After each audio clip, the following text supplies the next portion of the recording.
Hello students, class 12th के लिए हमारा जो चैप्टर चल रहा है it is haloalkanes and haloarenes. हमने इससे प्रीवियस वीडियो में physical properties of aryl halides के बारे में पढ़ा था और एल्काइल हैलाइड्स की रिएक्शंस पढ़ी थी मेटल्स के साथ। Now chemical properties of aryl halides. Aryl halides क्या हैं? जनरली ये आपका एक एरोमेटिक कंपाउंड है, रिंग है, बेंजीन रिंग है और उसके साथ क्या लगा हुआ है? हेलोजन लगा हुआ है एक्स, जिसमें आप क्लोरीन, फ्लोरीन, ब्रोमीन, आयोडीन कुछ भी हो सकता है। तो इसमें फर्स्ट ये इसकी केमिकल प्रॉपर्टी है, it is nucleophilic substitution reaction. Nucleophilic substitution reaction, देखो नाम ही है इसका न्यूक्लियोफिलिक। न्यूक्लियोफिलिक मतलब इसमें जो अटैकिंग रिएजेंट है, जो अटैक करेगा वो न्यूक्लियोफाइल होगा। क्या होगा? न्यूक्लियोफाइल होगा। और न्यूक्लियोफाइल क्या होता है? Negatively charge. मतलब आपके पास एराइल हैलाइड लेना है, आपने एराइल हैलाइड लेना है, एक रिंग लेनी है, एरोमेटिक रिंग लेनी है और हैलाइड लेना है कोई, मान लो क्लोरीन ले लिया आपने। तो इस पे आपने अटैक करवाना है किसका? न्यूक्लियोफाइल का, जो negative. Nucleo means positive, phile means to like. वो चीज़ जो पॉजिटिव चार्ज को लाइक करे दैट इज न्यूक्लियोफाइल। और पॉजिटिव चार्ज को कौन लाइक करेगा? Negative charge. तो इसने इस पे अटैक करवाना है, किस पे? रिंग पे। और करनी है इसकी सब्स्टिट्यूशन। ये है न्यूक्लियोफिलिक सब्स्टिट्यूशन रिएक्शन। सब्स्टिट्यूट करना है इस वाले ग्रुप को, या बाकी पोजीशंस पे कोई ग्रुप लगा हुआ है उसको सब्स्टिट्यूट करेगा, चेंज करेगा, तो उसको आप बोलेंगे nucleophilic substitution reaction. Aryl halides are less reactive towards nucleophilic substitution reaction. Their low reactivity is attributed due to the following reason. कहता है कि ये जो एराइल हैलाइड है, कोई भी एराइल हैलाइड, वो न्यूक्लियोफिलिक सब्स्टिट्यूशन रिएक्शंस उतनी नहीं करता है, वो लेस रिएक्टिव है। न्यूक्लियोफिलिक सब्स्टिट्यूशन रिएक्शंस उतनी उसमें नहीं होती हैं। क्यों नहीं होती हैं? क्यों? Due to resonance C X bond has partial double bond character. देखो क्या कहने का क्या मतलब है कि आपने एक एराइल हैलाइड ले लिया, ये ले लिया आपने एक एराइल हैलाइड, मान लो इसमें क्लोरीन लगा हुआ है यहाँ पे। इसको जब आप किसी न्यूक्लियोफाइल से अटैक करवाएंगे, मान लो नेगेटिव चार्ज से अटैक करवाएंगे, तो कहता है कि इसकी उतनी रिएक्टिविटी नहीं है, इसकी उतनी रिएक्टिविटी नहीं है, ये सब्स्टिट्यूट नहीं करता है। क्यों? क्या रीज़न है? देखो न्यूक्लियोफाइल को अटैक होने के लिए सबसे पहले इसमें जो है पॉजिटिव चार्ज क्रिएट होना चाहिए, पॉजिटिव सेंटर क्रिएट होना चाहिए। मान लेते हैं ये क्लोरीन यहाँ से बाहर निकल गया और जो है कहीं पॉजिटिव चार्ज आ गया, तो रीज़न आपने बताना है। देखो पहला लिखा हुआ है due to resonance C X bond has partial double bond character. Double bond character होता है इसमें। ये जो आपका सी है और ये जो आपका एक्स है क्लोरीन, इसमें थोड़ा सा क्या होता है? डबल बॉन्ड कैरेक्टर होता है due to resonance. Due to resonance ये डबल बॉन्ड इधर आ सकता है तो यहाँ पे पॉजिटिव चार्ज क्रिएट होगा। ये डबल बॉन्ड इधर आ सकता है तो यहाँ पे पॉजिटिव चार्ज क्रिएट होगा। ये डबल बॉन्ड इधर आ सकता है तो यहाँ पे पॉजिटिव चार्ज क्रिएट होगा। तो पॉजिटिव चार्ज तो क्रिएट होगा, बट देखो मैं आपको थोड़ा सा और डिटेल में बताता हूँ। ये आपका एराइल हैलाइड है। अब आप बोलोगे पॉजिटिव चार्ज कैसे क्रिएट हो रहा है? मान लो ये आपका क्लोरीन है और यहाँ पे आपका कार्बन है। किसी इस क्लोरीन को यहाँ से बाहर निकालना है, या ये यहाँ से बाहर निकलेगा, या इसमें कोई फोर्स है जो इसको बाहर निकाल रही है। अब जब ये बाहर निकलेगा, या सिंपली हम बोलें तो ये स्लाइटली इलेक्ट्रोनेगेटिव है, और ये अगर ये नेगेटिव है तो ये इलेक्ट्रोपॉजिटिव हो जाएगा। ठीक है, इलेक्ट्रोपॉजिटिव हो जाएगा और इस जगह पे न्यूक्लियोफाइल अटैक इसमें कर सकता है। पॉजिटिव सेंटर है तो अटैक कर सकता है। बट ये वाला जो स्लाइटली पॉजिटिव चार्ज है ये बैलेंस्ड है, इसमें उतना खिंचाव नहीं है इस बॉन्ड में। क्यों नहीं है? क्योंकि अगर ये खींचता है तो ये यहाँ से पाई इलेक्ट्रॉन यहाँ पे जा सकता है, पाई इलेक्ट्रॉन यहाँ पे अगर इसको ज़रूरत होगी तो पाई इलेक्ट्रॉन यहाँ जा सकता है, तो पॉजिटिव चार्ज यहाँ शिफ्ट हो जाएगा। पाई इलेक्ट्रॉन यहाँ जाएगा तो पॉजिटिव चार्ज यहाँ शिफ्ट हो जाएगा। पाई इलेक्ट्रॉन यहाँ जाएगा तो ये पूरा पॉजिटिव चार्ज इसमें यहाँ पे रिंग में रहता है। इसका मतलब ये बॉन्ड उतना उसमें जो है वो खिंचाव उसमें, या उतना ये पोलर नहीं है, ये स्टेबल है, इसमें डबल बॉन्ड कैरेक्टर आ जाता है। तो इसीलिए वो पॉजिटिव चार्ज यहीं पे स्टेबल है, न्यूक्लियोफाइल के अटैक करने लायक वो नहीं। एक तो ये रीज़न है इसका। दूसरा क्या बोल रहा है? Stabilisation of molecule by delocalisation of electron. यही पहला तो मैंने आपको बोला कि जो CX बॉन्ड है इसमें वो has partial double bond character, इसमें डबल बॉन्ड कैरेक्टर आ जाता है। किसकी वजह से? डीलोकलाइजेशन की ही वजह से, रेजोनेंस की वजह से। दूसरा क्या बोल रहा है? डीलोकलाइजेशन ऑफ इलेक्ट्रॉन से जो पूरे रिंग में डीलोकलाइजेशन होती रहती है इलेक्ट्रॉन की, उससे वो स्टेबल भी एक बन जाता है। क्या बन जाता है? स्टेबल जो है वो बन जाता है। डीलोकलाइजेशन, पॉजिटिव चार्ज कहीं एक जगह लोकलाइज्ड नहीं रहता, डीलोकलाइजेशन। और तीसरा इनस्टेबिलिटी ऑफ फिनाइल कार्बोकेटाइन, जो फिनाइल कार्बोकेटाइन है इट इज स्लाइटली इनस्टेबल, ये बन नहीं पाता। मतलब फिनाइल कार्बोकेटाइन का मतलब है ये आपका रिंग है और ये क्लोरीन लगा है। अगर किसी तरह से आपने ये क्लोरीन यहाँ से रिमूव करवा दिया तो ये निकल जाता है यहाँ पे Cl नेगेटिव की फॉर्म में, तो पीछे जो कैटाइन रह जाता है पॉजिटिव, इसको बोलते हैं फिनाइल कार्बोकेटाइन। बट ये बन नहीं पाता।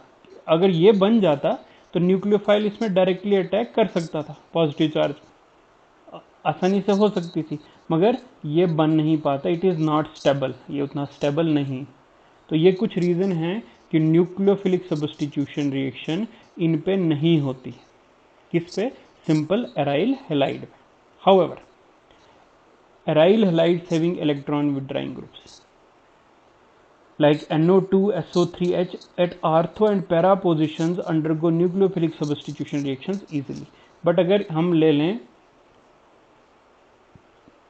यही एराइल हैलाइड ले लें, सिंपल वाला नहीं लेंगे, ये उतना न्यूक्लियोफिलिक सब्स्टिट्यूशन रिएक्शन नहीं करता है, उसके लिए एक्टिव नहीं है।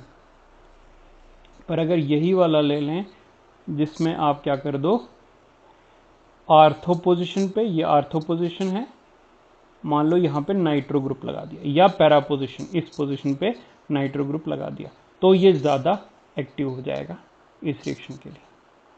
और ये वाले ग्रुप लगाने हैं आपने, इलेक्ट्रॉन विदड्राइंग होने चाहिए ये ग्रुप, मतलब इलेक्ट्रॉन को खींचने वाले होने चाहिए, जो इलेक्ट्रॉन को खींचें। तो अगर आप इलेक्ट्रॉन विदड्राइंग ग्रुप इसमें लगा देते हो तो ये न्यूक्लियोफिलिक सब्स्टिट्यूशन रिएक्शन ज़्यादा फास्ट होगी। अभी इलेक्ट्रॉन विदड्राइंग ग्रुप लगाने से क्या हो जाता है, मतलब एक रिंग आपने ले ली और इसमें आपने मान लो यहाँ पे NO2 ग्रुप लगा दिया जो इलेक्ट्रॉन विदड्राइंग है, जो खींच रहा है। अब जब खींच रहा है तो इसमें इलेक्ट्रॉन और कम हो जाएंगे और इसमें पॉजिटिव चार्ज बढ़ जाएगा। अब जब इसमें पॉजिटिव चार्ज बढ़ जाएगा तो न्यूक्लियोफाइल फिर इजीली अटैक कर सकता है। तो देखते हैं कुछ examples. Presence of electron withdrawing group NO2 increases the reactivity. जैसे NO2 लगा दो किसी में, देखो जैसे ये क्लोरो था, एराइल क्लोराइड था, यहाँ पे आपने पैरा पोजिशन पे नाइट्रो ग्रुप लगा दिया है। नाइट्रो ग्रुप लगाने से क्या हो गया, और उसके बाद आपने इसको NaOH 443 केल्विन पे हीट किया और एसिड की प्रेजेंस में अब ये जो OH है ये सब्स्टिट्यूट कर देगा किसको, क्लोरीन को, यहाँ से बाहर निकाल देगा और OH इस जगह पे लग जाएगा। हुई ना सब्स्टिट्यूशन, क्या हुई? सब्स्टिट्यूशन। और OH जो होता है ना, OH होता है OH नेगेटिव, तो इसका मतलब ये न्यूक्लियोफाइल है। OH नेगेटिव क्या है? न्यूक्लियोफाइल। OH नेगेटिव आया और क्लोरीन नेगेटिव को बाहर ले गया, सब्स्टिट्यूट हो गया ना, सब्स्टिट्यूशन हो गई। अगर आप सिंपल लेते, मान लो आप सिंपल ये ले लो क्लोरीन और इसको ट्रीट करो NaOH और 443 केल्विन पे हीट करो और एसिड की प्रेजेंस में, तो ये रिएक्शन उतनी नहीं होगी। इसमें Na पॉजिटिव OH नेगेटिव आएगा, OH नेगेटिव इस पर अटैक कर, इतनी नहीं होगी जितनी आप इलेक्ट्रॉन विदड्राइंग ग्रुप लगा दोगे तो ये रिएक्शन इजीली हो जाएगी।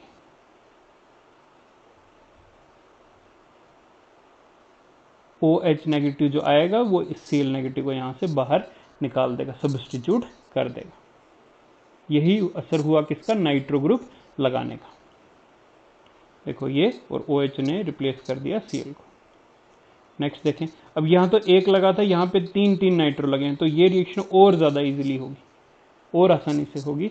और वार्म करोगे, ये तो सिंपल वाटर की ही प्रेजेंस में हो जाती है OH नेगेटिव, OH यहाँ पे रिप्लेस हो जाता है क्लोरीन की जगह पे। इससे आपको ये आइडिया हुआ होगा कि अगर एक नाइट्रो ग्रुप लगा हो तो थोड़ी सी कंडीशंस हार्श चाहिए, बेस चाहिए, एसिड चाहिए, तो हो जाएगी ये रिएक्शन, रिप्लेस हो जाएगा क्लोरीन, बट सब्स्टिट्यूशन हो जाएगी। पर अगर तीन तीन लगा दिए, दो आर्थो पोजीशन पे भी और एक पैरा पोजीशन पे भी, तो ये रिएक्शन और इजीली होगी और सिर्फ वार्म वाटर आपने इसमें डालना है और ये आपका बन जाएगा OH, रिप्लेस हो जाएगा यहाँ पे।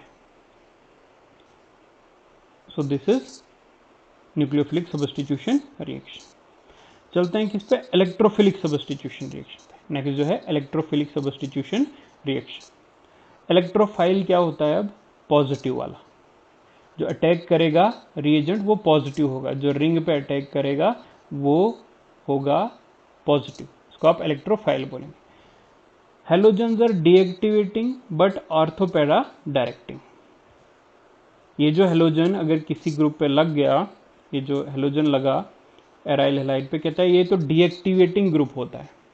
डीएक्टिवेटिंग का मतलब होता है कि ये, क्योंकि हेलोजन जो है वो इलेक्ट्रोनेगेटिव है, तो ये उस रिंग से इलेक्ट्रॉन को खींच लेता है,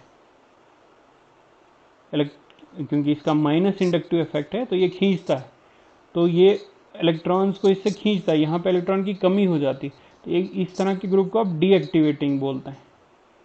है तो ये डीएक्टिवेटिंग बट साथ में ये आर्थोपैरा डायरेक्टिंग भी है, मतलब बाहर से कोई ग्रुप अगर आएगा और इसमें क्लोरीन लगा होगा तो ये उस ग्रुप को भेजेगा या तो आर्थो पे या तो पैरा पे, मेटा पे नहीं भेजेगा। तो क्लोरीन होता है या कोई भी हेलोजन है वो होता है डीएक्टिवेटिंग ग्रुप और साथ में होता है आर्थो पैरा डायरेक्टिंग ग्रुप होता है।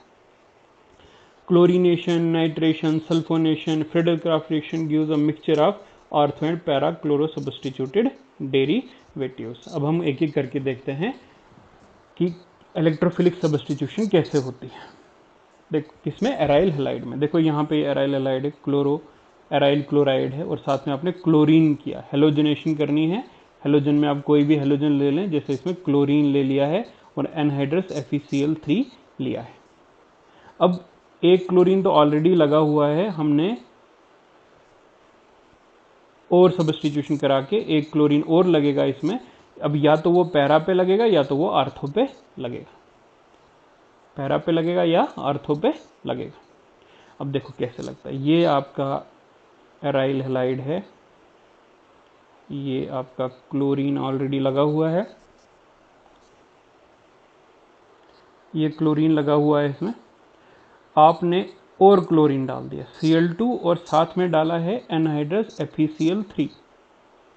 ये क्या काम करता है, ये FeCl3 क्या करेगा, मैं पहले इसकी बात करता हूँ। देखो क्लोरीन सिंगल बॉन्ड क्लोरीन है और साथ में है आपका FeCl3।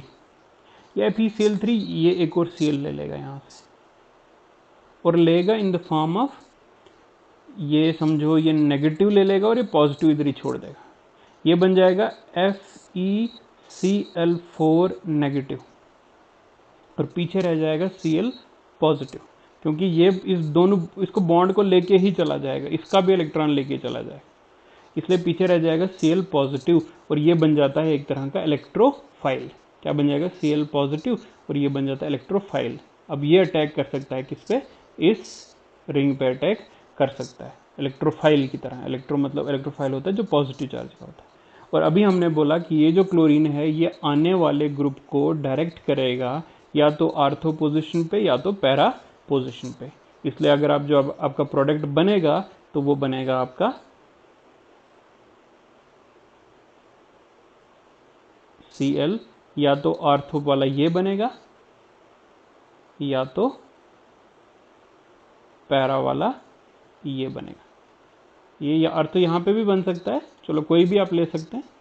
तो ये बनेगा आर्थो, ये बनेगा पैरा, और उसमें से मेजर प्रोडक्ट जो है आपका पैरा वाला बनता है और आर्थो वाला माइनर बनता है। क्यों, क्योंकि ये और ज़्यादा स्टेबल है, एक तो सिमेट्रिकल मॉलिक्यूल है, दूसरा इसमें स्टेरिक हिंड्रेंस जो है इन ग्रुप्स की आपस में काफ़ी कम रहती, काफ़ी दूर है। So this is major, this is minor product, this is chlorination. ये वाला जो स्टेप है इलेक्ट्रोफिलिक सब्स्टिट्यूशन रिएक्शन में, इसको आप बोलते हैं क्लोरीनेशन। नेक्स्ट देखें नाइट्रेशन। ये सब हम इलेक्ट्रोफिलिक ही पढ़ रहे हैं, न्यूक्लियोफिलिक हमने पढ़ लिया। इलेक्ट्रोफिलिक में नाइट्रेशन में हम क्या करते हैं, नाइट्रो ग्रुप ऐड करते हैं, NO2 ग्रुप ऐड करवाते हैं। जैसे ये क्लोरोराइल क्लोराइड है, और नाइट्रेशन के लिए जो आप रीजेंट यूज़ करते हैं, जैसे क्लोरीनेशन के हमने यूज़ किया Cl2 और FeCl3, उसी तरह से नाइट्रेशन के लिए हम यूज़ करते हैं नाइट्रिक एसिड और H2SO4 दोनों, सल्फ्यूरिक एसिड दोनों यूज़ करते हैं। तो नाइट्रो ग्रुप लगता है, और नाइट्रो ग्रुप भी या तो आर्थो पोजिशन पे लगेगा या तो पैरा पोजिशन पे लगेगा, और मेजर प्रोडक्ट आपका पैरा वाला ही बनेगा। This is nitration. Next is sulphonation. Sulphonation में आप सल्फोनिक जो ग्रुप है एसिड ग्रुप SO3H जो है वो ऐड करते हैं। नाइट्रेशन में NO2 ग्रुप जो है वो ऐड करते हैं। अब ये भी सेम है, सल्फोनेशन में आप सिंपल यूज करते हैं सल्फ्यूरिक एसिड और हीट करते हैं। तो या तो ये वो आर्थो पे लगेगा या तो वो पैरा पे लगेगा, और मेजर प्रोडक्ट जो है वो पैरा वाला ही बनेगा। This is sulphonation. तो ये हो गई आपकी कुछ इलेक्ट्रोफिलिक सब्स्टिट्यूशन रिएक्शन। नेक्स्ट जो reaction is Friedel Crafts reaction. Friedel Crafts reaction. Friedel Crafts reaction में आप क्या करते हैं, आप एराइल हैलाइड लेते हैं, साथ में अल्काइल हैलाइड भी लेते हैं या एसाइल हैलाइड भी लेते हैं, और in presence of anhydrous AlCl3 करते हैं। और ये वाला जो ग्रुप है आपका CH3 ग्रुप, अब ये जो एल्काइल ग्रुप है या एसाइल ग्रुप है, ये आपका अटैच हो जाता है या तो आर्थो पे या तो पैरा पे। यह है फ्रिडल क्राफ्ट रिएक्शन। और फ्रिडल क्राफ्ट रिएक्शन दो तरह की होती है, इसको आप बोलते हैं एल्काइलेशन और इसको बोलते हैं एसाइलेशन। फ्रिडल क्राफ्ट एल्काइलेशन हो गई ये, और फ्रिडल क्राफ्ट एसाइलेशन हो गई ये वाली। क्यों? क्योंकि इस फ्रिडल क्राफ्ट में आप एल्काइल ग्रुप जोड़ रहे हैं, CH3 ग्रुप जोड़ रहे हैं आर्थो पे या पैरा पे, और एसाइलेशन में आप एसाइल ग्रुप जोड़ रहे हैं, ये CH3CO या तो आर्थो पे या पैरा पे।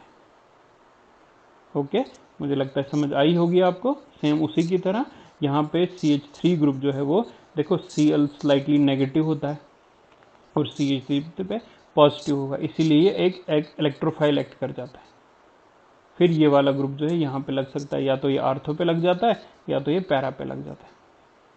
उसी तरह से ये वाला ग्रुप भी यहाँ पे एसाइल ग्रुप या तो आर्थो पे लग जाता है या तो पैरा पे लग जाता है। तो दिस इज फ्रिड, और ये करते हैं हम एनहाइड्रस AlCl3 की प्रेजेंस में। Okay, this is Friedel Crafts reaction. Next reaction चलते हैं, रिएक्शन विद मेटल्स। जैसे हमने वहाँ पे पढ़ा था वैसे ही हमने यहाँ पे भी पढ़ना है। एक तो रिएक्शन है आपकी वर्ड्स फिटिंग रिएक्शन, हमने ये वहाँ पे भी पढ़ी थी। इसमें हम थोड़े से अनसिमेट्रिकल लेते हैं। देखो वहाँ पे हमने एक एल्काइल हैलाइड लिया था और एक एराइल हैलाइड लिया था, सोडियम मेटल लिया था, और साल्ट आपका बन गया NaX, और साथ में ये आपका एक हाइड्रोकार्बन बन गया। क्या बन गया? हाइड्रोकार्बन। देखो ये बनता कैसे, ये आपका एराइल हैलाइड है, आप लिख सकते हैं इसको ऐसे भी, चलो मैं ऐसे लिख देता हूँ। यहाँ पे मान लो क्लोरीन लगा हुआ है, एराइल हैलाइड है, प्लस इसको आपने सोडियम मेटल से ट्रीट करना है, मान लो 2 ले लिए, और साथ में आप यूज़ करेंगे ClCH3 एल्काइल हैलाइड लेंगे, और ड्राई ईथर में मैंने आपको बताया था ये 2NaCl यहाँ से रिमूव हो जाएगा और डायरेक्टली ये वाली रिंग के साथ CH3 ग्रुप जुड़ जाएगा। तो this is words fitting reaction. देखो अगर दोनों एराइल हैलाइड ही लेते तो बनता वर्ड्स रिएक्शन। अब आपने एक एराइल लिया तो एक, दोनों अगर आप एल्काइल हैलाइड लेते तो वर्ड्स रिएक्शन, हमने कल ही पढ़ा था।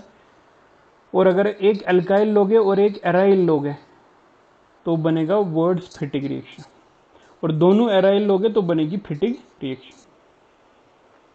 अब हम कर रहे हैं बात एराइल की, तो इसलिए हम फिटिंग रिएक्शन देखें। वर्ड्स फिटिंग आ गई ये वाली। फिटिंग में 2 एराइल हैलाइड लेने हैं, 2 एराइल हैलाइड। इसमें हमने एक एराइल हैलाइड और एक अल्काइल हैलाइड लिया, बाकी कुछ चेंजेस नहीं है इसमें एक एराइल हैलाइड, दोनों एराइल हैलाइड लेने फिटिंग रिएक्शन में, और सोडियम मेटल लेना है। वैसे ही ये 2 आपस में जुड़ जाएंगे। This is diphenyl. अगर आप इसको देखना चाहते हैं तो मैं आपको ऐसे बताता हूँ। देखो मान लो जैसे ये आपका एक एल्काइल हैलाइड है, ये लगा हुआ है क्लोरीन, और साथ में आपने Na मेटल यूज़ कर दिया, और साथ में आपने एक और एराइल हैलाइड ही लेंगे आप, क्लोरीन सेम, NaCl यहाँ से निकल जाएगा 2NaCl, और ये दोनों आपस में जुड़ जाएंगे रिंग्स, ये दोनों रिंग्स आपस में कनेक्टेड हो जाएंगे। इसको आप बोलेंगे डाइफिनाइल। और ये है रिएक्शन कौन सी? फिटिक रिएक्शन, क्योंकि आपने दोनों एराइल हैलाइड ले लिए। ठीक है, सिंपल सी कहने की बात है, अगर दोनों आप एल्काइल हैलाइड लेते हैं तो वर्ड्स रिएक्शन, अगर आप एक एल्काइल और एक एराइल लेते हैं तो वर्ड्स फिटिक रिएक्शन, और अगर आप दोनों एराइल लेते हैं तो फिटिक रिएक्शन। आगे चलते हैं नेक्स्ट स्लाइड पे।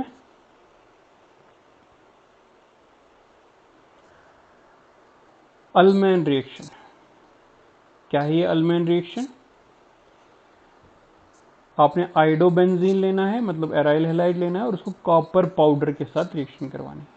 अभी तक हमने सोडियम लिया था, अब हम मेटल के साथ लेते हैं कॉपर पाउडर। हम पढ़ रहे हैं मेटल्स के साथ उनकी रिएक्शन, तो कॉपर पाउडर के साथ लेंगे तो वही बाइफिनाइल यहाँ पे बन जाएगा, कॉपर आयोडाइड यहाँ से निकल जाएगा। आपने समझो इसके दो मॉलिक्यूल लेने हैं आइडोबेंजीन के, और आपका यहाँ से क्या निकल जाएगा? CuI, रिमूव हो जाएगा CuI। दो ले लेंगे कॉपर भी, ये बन जाएगा आपका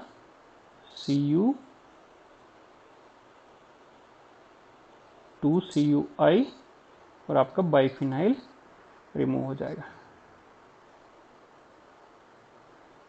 ठीक है, तो अगर आप सोडियम लेते हैं तो आप वर्ड्स फिटिक और फिटिक रिएक्शन की बात कर रहे हैं। अगर आप कॉपर ले लिया आपने तो इस तरह की रिएक्शन को आप अल्मेन रिएक्शन कहेंगे।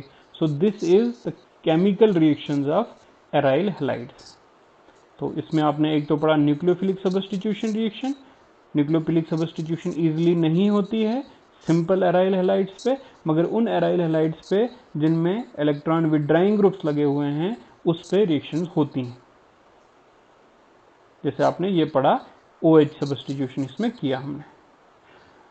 इलेक्ट्रोफिलिक सब्स्टिट्यूशन में क्या है? इसमें आपने हेलोजनेशन कर सकते हो, तो हेलोजन ग्रुप ऐड कर सकते हो। मेनली आपने देखना है आर्थ और पैरा पोजिशन पे ये ग्रुप लगते हैं। क्लोरीनेशन करोगे तो क्लोरीन लगेगा, नाइट्रेशन करोगे तो नाइट्रो ग्रुप लगेगा, सल्फोनेशन करोगे तो SO3H ग्रुप लगेगा, मेनली आर्थ और पैरा पोजिशन पे, और उसमें से भी पैरा पोजिशन का प्रोडक्ट मेजर बनता है। फ्रीडल क्राफ्ट रिएक्शन की बात करेंगे तो उसमें भी आर्थो फ्रीडल क्राफ्ट एल्काइलेशन और फ्रीडल क्राफ्ट एसाइलेशन, और उसमें भी पैरा जो है आर्थो और पैरा प्रोडक्ट बनते हैं। और मेटल्स के साथ रिएक्शन की बात करोगे तो वर्ड्स फिटिक रिएक्शन, एक एराइल और एक एल्काइल हैलाइड, फिटिक रिएक्शन दोनों एराइल हैलाइड, और अल्मेन रिएक्शन अगर आप कॉपर पाउडर उसमें यूज करेंगे तो। सो this is all about the chemical properties of aryl halides. Next topic next video.